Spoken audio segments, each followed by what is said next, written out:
o'zgacha bo'lar ekan. Birinchi navbatda oshirma xamir tayyorlab olamiz. Tuz, shakar, droji, Freema'ning quruq sutlarini sut o'rniga bemalol oshirma xamirlarga ishlatsangiz bo'ladi. 2 osh qoshiq Freema'dan soldim va iliq suv. Yaxshilab aralashtirib olamiz va un solib, yumshoqqina qo'lga yopishmaydigan xamir tayyorlab olamiz. Tayyor bo'lgan xamirni oshirishga issiqqina joyga olib qo'yamiz. Xamir oshguncha go'shtni tayyorlab olamiz. Lahm mol go'shtini somoncha shaklida to'g'rab, qizib turgan yog'da qovurib olamiz. Go'shtni suvi tortilgach, soya, tuz, murch, xohishga ko'ra ziravorlarni solasiz.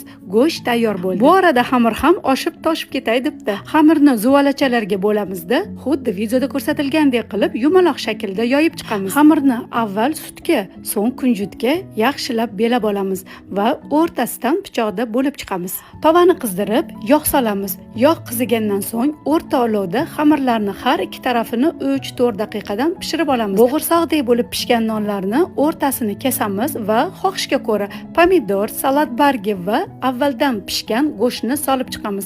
Hammasini ketma-ketlikda xohishga qarab solishingiz mumkin. Tushlikka va kechki taomga juda ham mazali bo'lgan noodatiy taom tayyor bo'ldi. Siz ham albatta tayyorlab ko'ring. Agar video yoqqan bo'lsa, like bosib, yaqinlaringizga yuborib qo'ying. Agar ishtahangiz ochilgan bo'lsa, Robiyangiznikiga mehmonga keling.